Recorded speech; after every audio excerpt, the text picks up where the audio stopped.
ये हमें अपनाएंगे क्यों? कहीं क्रोध में आकर ये हमारा अहित कर बैठे तो? हम शरणार्थी हैं, चाहे कुछ भी हो जाए आप सब कुछ नहीं कहेंगे। मैं उनसे बात करूंगा।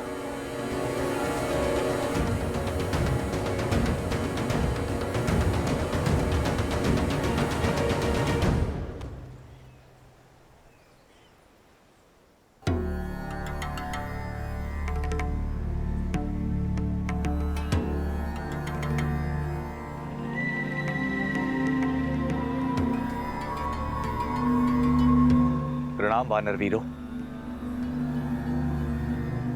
कौन है ये? हम लंका के तट पर हैं। अवश्य ही ये दुष्ट राक्षस होगा।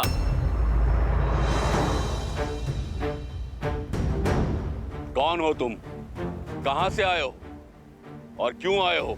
मेरा परिचय तो केवल इतना है कि मैं प्रभु श्री राम का भक्त हूं और उनकी शरण में आया। भक्तों का कोई नाम होता है, पहचान होती है। आकाश मार्ग से आए हो, साधारण नहीं हो सकते। अपना परिचय दो वरना मृत्यु के लिए तैयार हो जाओ। रुकिए,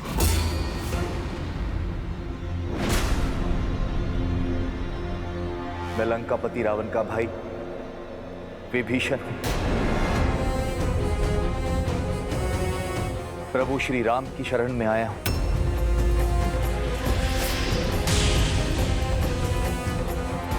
लंका से है अर्थात गुप्तचर है। हाँ, हमारा भेद जानने आया है ये। मार डालो इस दुष्ट को। मैं गुप्तचर नहीं, आप अनुचित समझ रहे हैं। उचित ही समझ रहे हैं छलिए। जिस रावण ने छल से मेरी भाभी मां का अपहरण किया, उसका भाई कौन सा साधु होगा? बड़ा भाई साधु का भेष धरकर आया और छोटा भाई शरणार्थी। भक्त के भेष को धर लेने से तुम हमें मूर्ख तो नहीं बना पाओगे। तुम उस पार रहो या इस पार, प्रारब्ध तो तुम्हारा मृत्यु ही है। सच बता वरना। रुकिए, यदि मृत्यु मेरा दंड तो मुझे स्वीकार है, किंतु मैं छल के लांछन के साथ मरना नहीं चाहता। आप केवल एक बार मेरा सत्य श्री हनुमान के मुख से सुनिए। हनुमान काका श्री? ये दोस्त झूठ बोल रहा है। मारो इसे। मार डालो, मारो इसे। ये कोलाहल कैसा है? मार डालो। आप हमारे प्रभु श्री राम का संदेश लेकर आए हैं। धन्य हो गया मैं प्रभु, धन्य हो गया। विभीषण जी,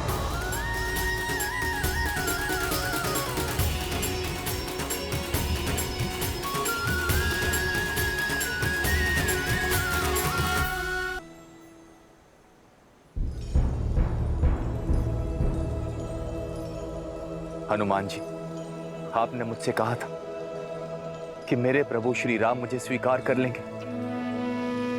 बस इसी आशा से आया हूं। प्रभु श्री राम आ ही रहे हैं। अभी दूध का दूध और पानी का पानी हो जाएगा।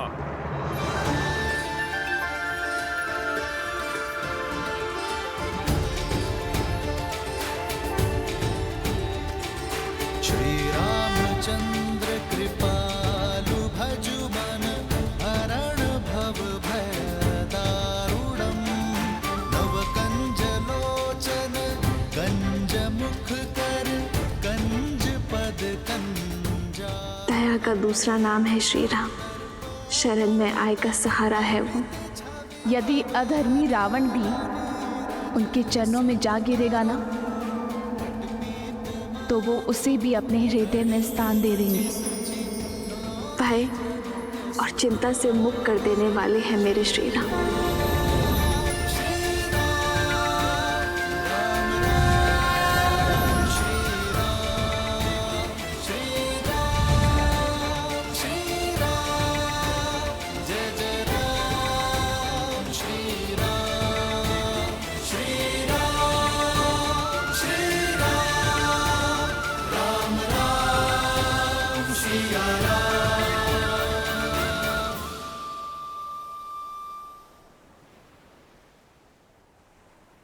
वैसा ही रूप, वैसी ही आभा जैसा माता सीता वर्णन किया करती थी।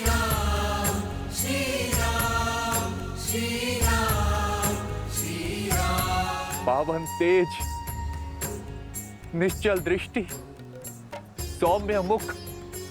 प्रभु, आप नर नहीं, साक्षात नारायण, साक्षात नारायण, जिसकी मुझे वर्षों से प्रतीक्षा थी। प्रभु, अपने भाई के पापों को पीछे छोड़ आपकी शरण में आया हूं। प्रभु, मुझे स्वीकार कीजिए। प्रभु, मुझे स्वीकार कीजिए। इसकी बातों में मत आना मित्र, राक्षस है ये। ऐसे विश्वासघाती का क्या मोल जो अपने भाई से छल करके आया है। वानर राज का कथन उचित है भैया। यदि ये भक्त के भेष में कोई गुप्तचर हुआ तो? मेरा भी यही मत है प्रभु। तुम्हारा क्या मत है हनुमान?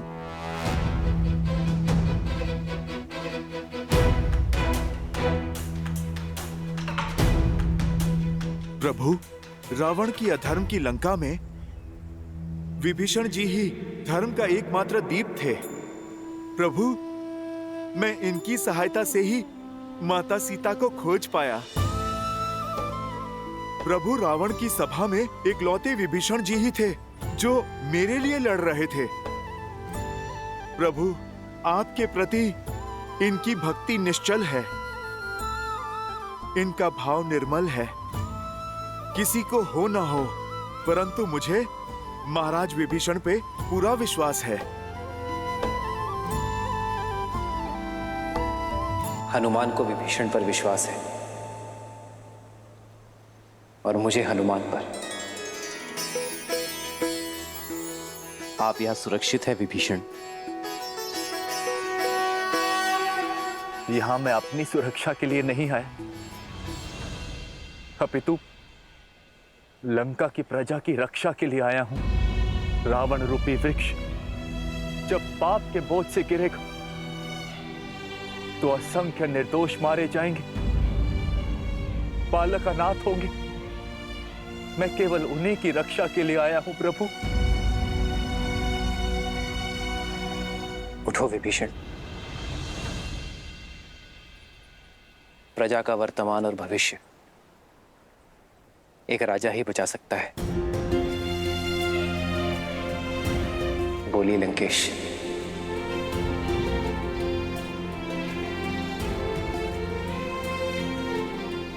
लंका के उत्थान के लिए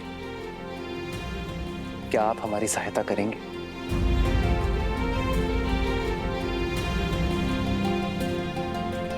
लंकेश? हाँ विभीषण, राजा वही जो झूठे दंभ और अहंकार से ऊपर उठकर प्रजा का ध्यान रख सके, जिसे धर्म का ज्ञान हो, जिसकी दृष्टि से प्रजा का संकट कभी छूटा ना रह सके, जो कभी किसी निर्दोष को दंड ना मिलने दे। विभीषण, तुमने इतना बड़ा संकट उठाकर लंका और लंका के सामान्य जन के लिए रावण का विरोध करने का निर्णय लिया है। यह तुम्हें लंका का भावी राजा बनने के योग्य सिद्ध करता है।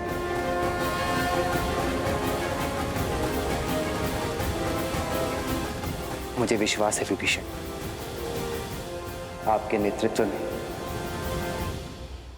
लंका में धर्म का वास होगा। मुझ जैसे राक्षस पर ये कैसी कृपा कर दी आपने प्रभु? नहीं विभीषण, आप राजा मेरी कृपा से नहीं, अपनी सोच से बनेंगे। तो मैं इसी क्षण आपका राज्य अभिषेक करूंगा। राम राम जय राम राम जय राम राम जय राम राम जय राम राम जय राजा राम। रावण को युद्ध में हराकर मैं आपको राज्य सिंहासन पर बिठाने का वचन देता हूं। राम राम जय राम राम जय राम राम जय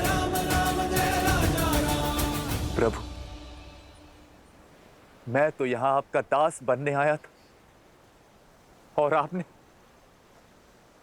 आपने तो एक दास को राजा बना दिया प्रभु।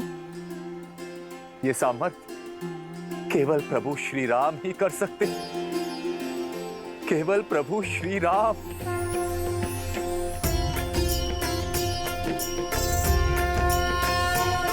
सामर्थ्य आपको दिखाना होगा विभीषण। लंका के कल्याण के लिए युद्ध में हमारा सहयोग कर।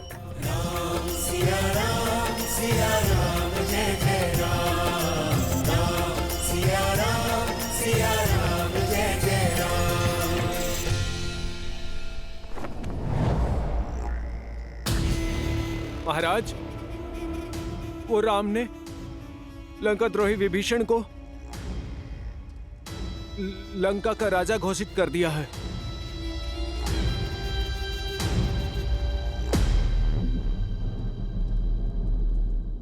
मैं जानता था विभीषण वहीं जाएगा। और क्या कहा उसने? उन्होंने कहा कि राजा वो नहीं जो राज सिंहासन की शोभा बढ़ाए, बल्कि राजा वो है जो प्रजा के हृदय में विराजे और धर्म के पथ पर चले और अपनी प्रजा को सुमार्ग पर ले जाए और उनसे प्रेम करे। और विभीषण ने कहा कि जो दास बनने आया उसे राजा बनाने का सामर्थ्य श्री राम में है।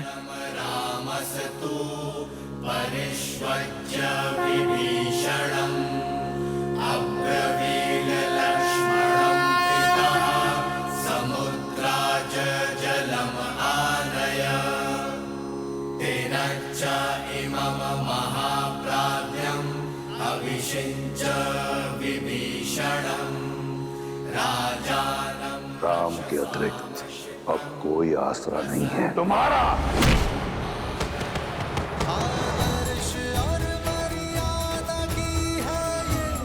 महाराज विभीषण की, महाराज विभीषण की।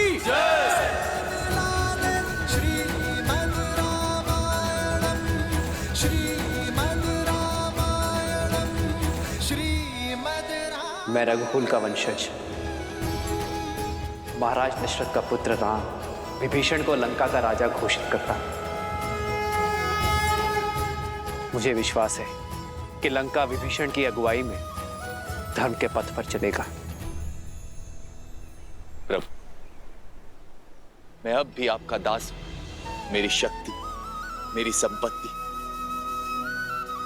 सब आपकी है प्रभु। ये सेवक सदैव आपकी सेवा करने की चेष्टा करता रहेगा।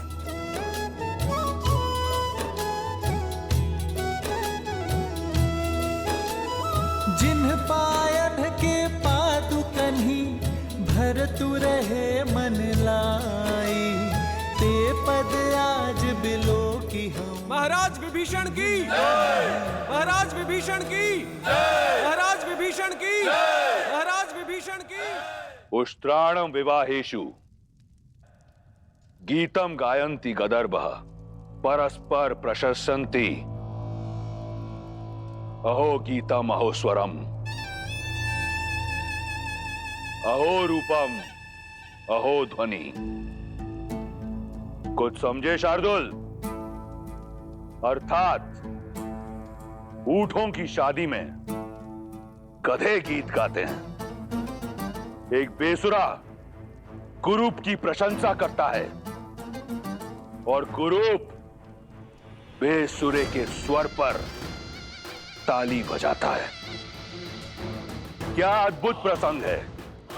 एक निष्कासित कायर ने एक निर्धन वनवासी के चरणों का दास बनना स्वीकार किया और उस वनवासी ने उस कायर को राजा बनाने का आश्वासन दिया। दो भाग्यहीन एकजुट होकर रावण का सामना करने का स्वप्न देख रहे हैं।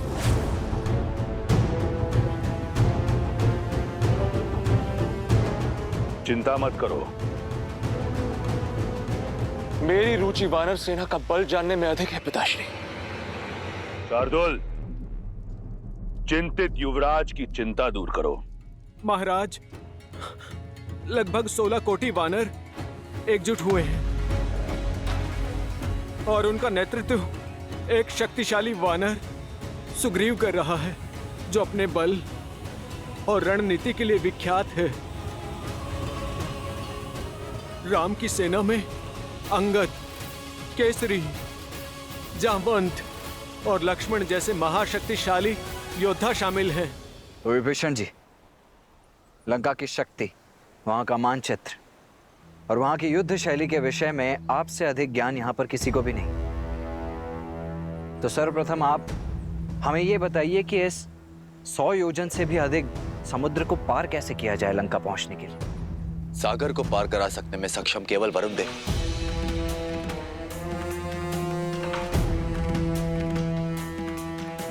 किंतु वो हमारी सहायता नहीं करेंगे। परंतु ऐसा क्यों विभीषण? तो हारने वाले का धर्म है कि वो विजेता की हर बात माने। तुम इस पापी अधर्मी राक्षस की लंका, जो चारों ओर जल से घिरी हुई है, उसकी रक्षा करोगे। वरुण देव लंका को शत्रुओं से बचाने के लिए वचनबद्ध। आज तक कोई भी जल मार्ग से लंका तक नहीं जा पाए। वो रावण के विरुद्ध कभी नहीं जाएंगे।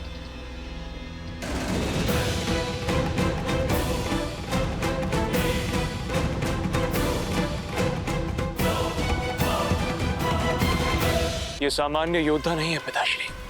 इतने बलशाली योद्धाओं का एकत्रित होना, उस राम की मंशा अवश्य ही कुछ बड़ा करने की है। तो क्या इंद्र को परास्त करने वाला इंद्रजीत एक वनवासी से भयभीत हो गया? कौन है राम? मुट्ठी भर वानरों के अतिरिक्त क्या है उसके पास? क्यों चिंतित होते हो? बाली का वध करके राम ने स्वयं अपनी भुजाएं काट ली हैं। और हनुमान?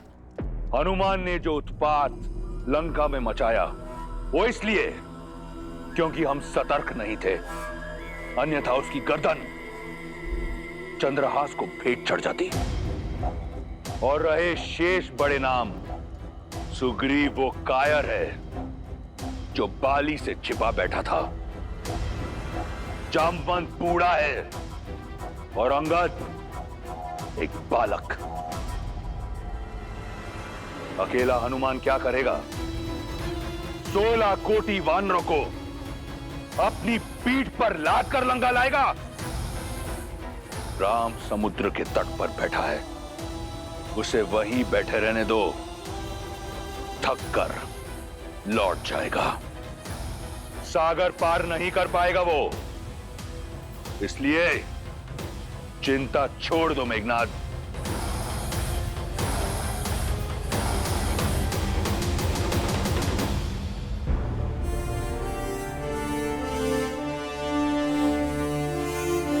यदि वरुण देव ही सागर से जाने का मार्ग दे सकते हैं, तो मैं वरुण देव की आराधना कर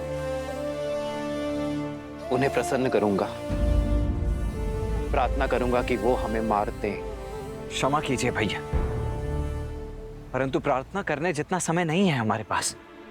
हमारे वनवास को समाप्त होने के लिए बस 1 माह का समय शेष रह गया। वहां अयोध्या में भरत भैया हमारे लौटने के दिन गिन रहे होंगे और लंका में भाभी मां सीता। और अब जब हम जानते ही कि वरुण देव उस रावण के दास हैं और लंका के विरुद्ध हमारी कोई सहायता ही नहीं कर पाएंगे, तो फिर उनसे प्रार्थना करने का क्या लाभ है भैया?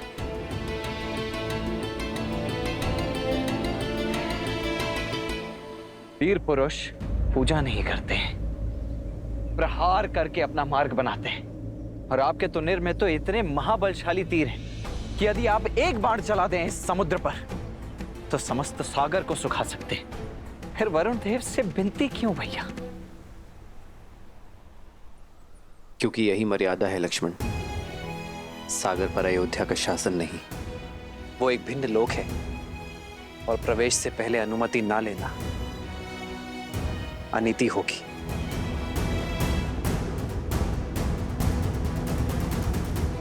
धर्म का मार्ग प्रशस्त करने के लिए मैं अधर्म का पथ नहीं चुन सकता। वो वीरता अधूरी है जिसमें मर्यादा, धैर्य और विवेक ना हो। अपनी इच्छा पूर्ण करने के लिए यदि हम बलपूर्वक किसी को विवश करेंगे तो हम में और रावण में कोई अंतर नहीं होगा लक्ष्मण। और बल से झुकने वाले शीश विरोध में सबसे प्रथम उठते हैं, और हमें सागर से विरोध नहीं सहयोग चाहिए। इसलिए हम सागर से प्रार्थना करेंगे। मुझे पूर्ण विश्वास है कि वरुण देव हमारा उद्देश्य समझेंगे और हमारी सहायता करेंगे। परंतु यदि आपकी प्रार्थना के पश्चात भी उन्होंने आपका अनुनय नहीं माना तो? जो हुआ नहीं उसकी कल्पना कर भविष्य नहीं गढ़ा जाता लक्ष्मण। हम अयोध्या की गरिमा का मान रखेंगे और उसके पश्चात कोई निर्णय लेंगे।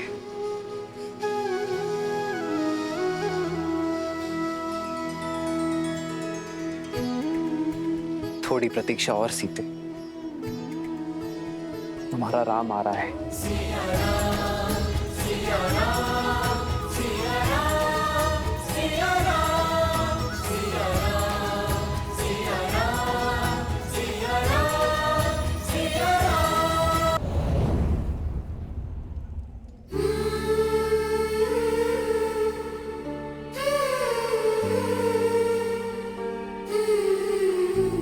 सावधान, लंकापति रावण पधार रहे हैं।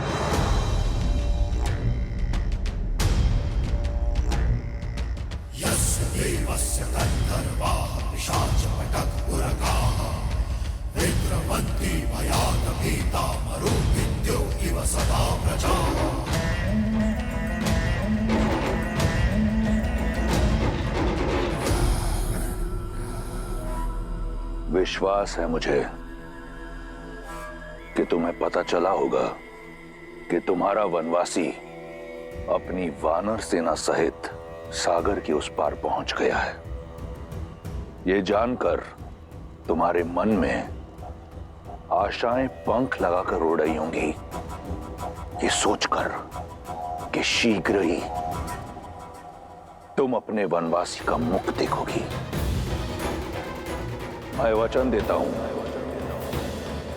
कि जब अगली बार हमारी भेंट होगी तो तुम राम का मुख अवश्य देखोगी, परंतु उसके धड़ के बिना।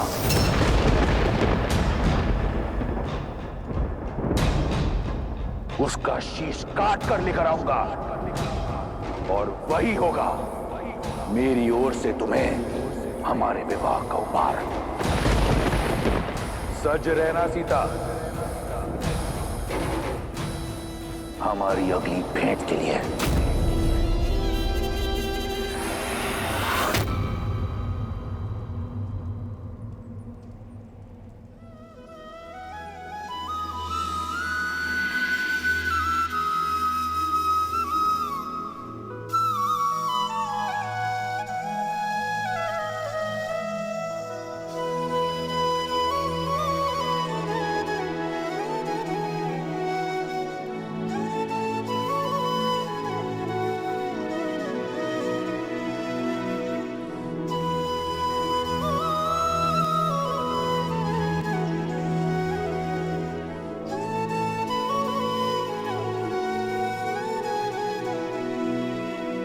सुनत बिहसी बोले रघुबीरा,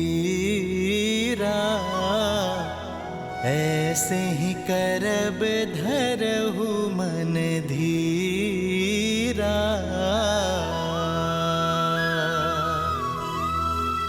हस कही प्रभु अनुज ही समुझाई, सिंधु समीप गए रघुराई।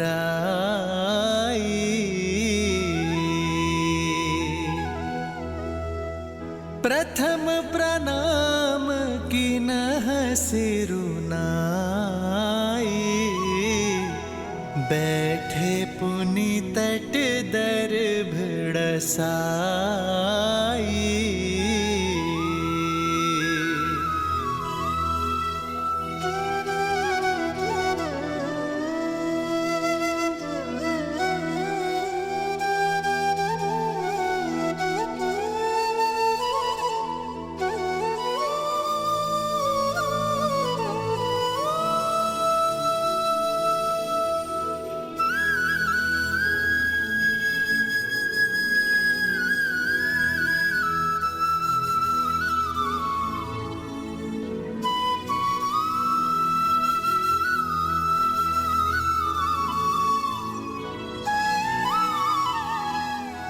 वरुण देव,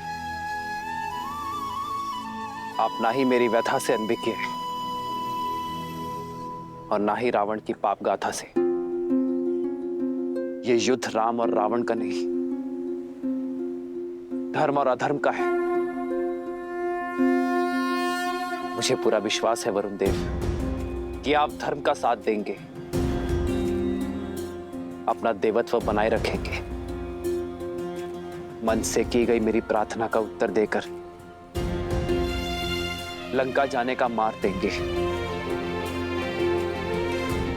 ओम वरुणाय नमः।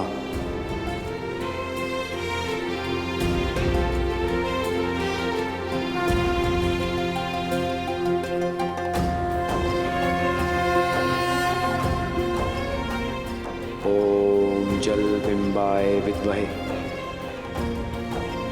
नील पुरुषाय धीमहि तन्नो वरुणः प्रचोदयात्।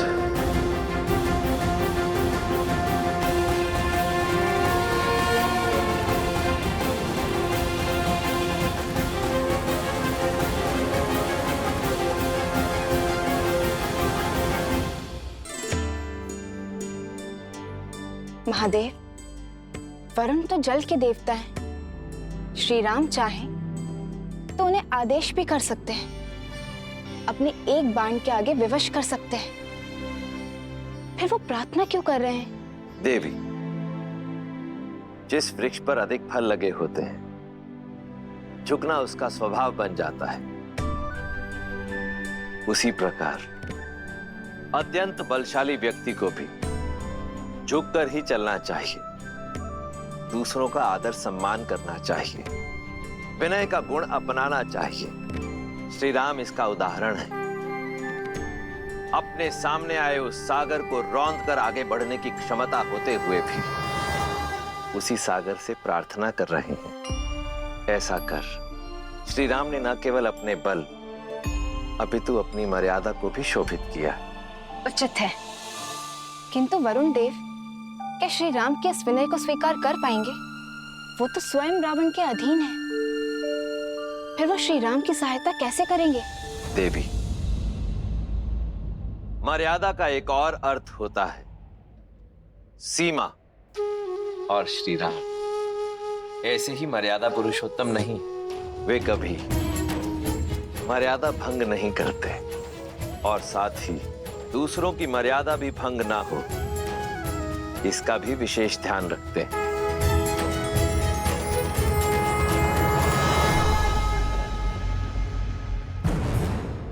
पिताश्री, आपके नेतृत्व में हम यूं चुटकियों में राम और उसकी वानर सेना के अस्तित्व को मिटा सकते हैं, किंतु अपने शत्रु के बल और निर्बलता को जानने में हानि ही क्या है?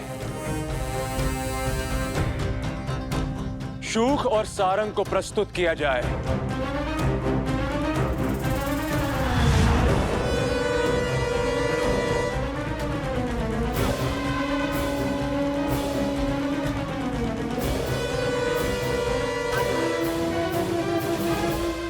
तुम्हारे मुख पर भय क्यों है शूक? सत्य बोलने की अनुमति है महाराज। महाराज, राम के एक दूत ने लंका को स्वर्ण से भस्म बना दिया। स्वयं राम कितना शक्तिशाली होगा, उसकी सेना में कितना सामर्थ्य होगा, और यदि मैं पकड़ा गया तो ये सोचकर मन भयभीत हो उठा महाराज। भय उचित है तुम्हारा, हो सकता है कि राम तुम्हें पकड़ ले, हो सकता है कि राम तुम्हारे प्राण हर ले, परंतु मेरी आज्ञा की अवहेलना करने के लिए इसी क्षण मैं तुम्हारे प्राण हर लूंगा। चुनाव तुम्हारा है। क्षमा क्षमा महाराज, क्षमा। मेरा वो अर्थ नहीं था। आपकी आज्ञा का पालन होगा महाराज, अवश्य होगा, अवश्य होगा महाराज। निर्णय सही है तुम्हारा।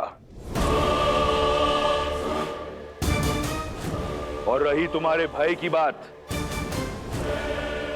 तो यदि तुम पकड़े गए तो कह देना उनसे कि तुम मेरे दूत हो। एक राजा का संदेशा दूसरे राजा सुग्रीव के लिए लेकर आए हो। सुनने में आया है कि राम मर्यादा का पुतला है। मर्यादा की सीमा को लांघकर एक दूत की हत्या नहीं करेगा वो। तुम्हारे प्राण बच जाएंगे और तुम पुनः लंका लौट आओगे। सुग्रीव को क्या कहना है ये ध्यान से सुनो।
लक्ष्मण भैया, प्रभु जो करते हैं वो शुभ ही करते हैं। आप धैर्य रखिए। और कब तक धैर्य साधु पवनपुत्र? 3 दिन से बिना अन्न जल ग्रहण किए भैया प्रार्थना में लीन हैं, और ये वरुण देव है कि उनकी प्रार्थना सुनी अनसुनी किए जा रहे हैं। हाँ हनुमान जी, ना प्रभु श्री राम अपना तप तोड़ रहे और ना ही वरुण देव अपना हट छोड़ रहे, और समय हमारे हाथ से निकलता जा रहा है। मुझे तो चिंता होने लगी। चिंता तो वरुण देव को होनी चाहिए। बवंडर से पहले की शांति समझ नहीं रहे वो। जब प्रभु श्री राम का धैर्य सीमा लांघेगा तो वरुण देव का अस्तित्व ही मिट जाएगा।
वरुण देव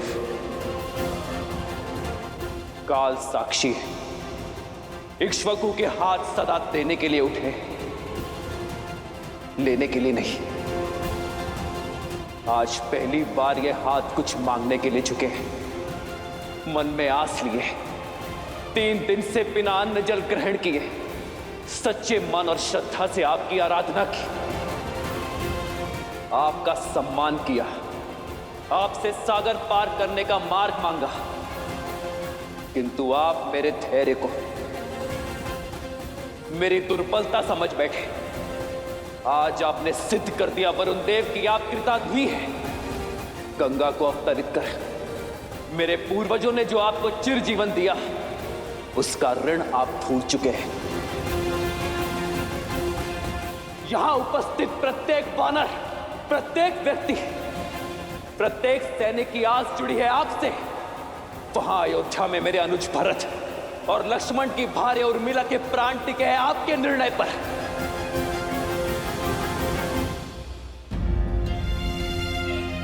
पाप की लंका में बंदी बनी मेरी सीता की मर्यादा जुड़ी है आपसे, और ये सब जानते हुए भी अनजान बन रहे हैं आप, मौन बैठे हैं। मैं क्रोधित इसलिए नहीं हूं कि आपने अपनी सीमा में प्रवेश करने की अनुमति नहीं दी। मैं कुपित हूं इस बात से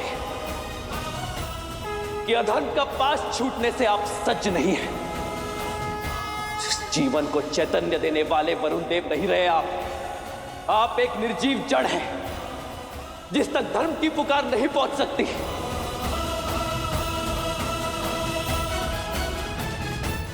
और इस जड़ता को नष्ट करने का एक ही मार्ग है,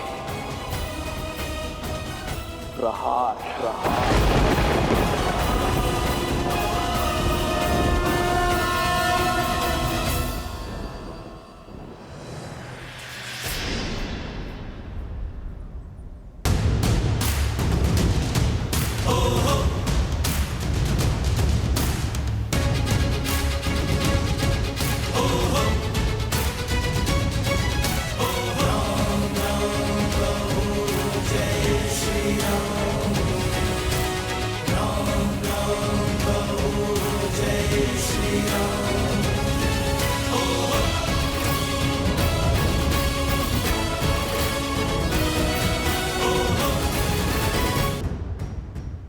ये संपूर्ण जग चेतना प्रकृति साक्षी है कि इस सागर को सुखाने का सामर्थ्य होते हुए भी मैंने प्रार्थना का सहयोग लिया, किंतु वरुण देव के हठ ने मुझे बल का प्रयोग करने पर विवश कर दिया। मैं दशरथ नंदन राम इसी क्षण ब्रह्मास्त्र का आवाहन करता हूं और इस अहंकारी सागर के जल को सुखाकर अपनी सेना के लिए मार्ग बनाता हूं।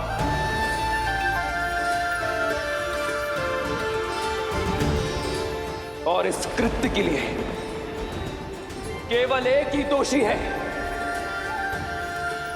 वरुण देव।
नहीं प्रभु, ऐसा अनर्थ मत कीजिए। मैं क्षमा प्रार्थी हूँ प्रभु, किंतु मेरी चेष्टा आपका अनादर करने की नहीं है, आपकी प्रार्थना को अनसुना करने की नहीं थी। मेरे मौन का कारण रावण का भय है प्रभु।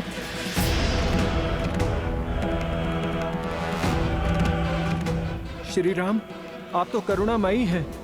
यदि रावण आपसे क्षमा मांग ले और माता को लौटा दे तो आप उसके पापों को भूलकर क्षमा कर सकते हैं। किंतु रावण राम नहीं है, वो मेरे प्राण लेकर ही मानेगा प्रभु। आप देव है वरुण देव। परिस्थिति से भयभीत होकर यदि आप भी धर्म के पथ से डिग जाएंगे तो संसार का मार्गदर्शन कैसे करेंगे? परिस्थिति चाहे जितनी विपरीत क्यों ना हो,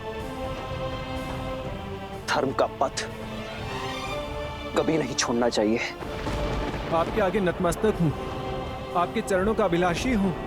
चाहे तो मार दें या फिर तार दें,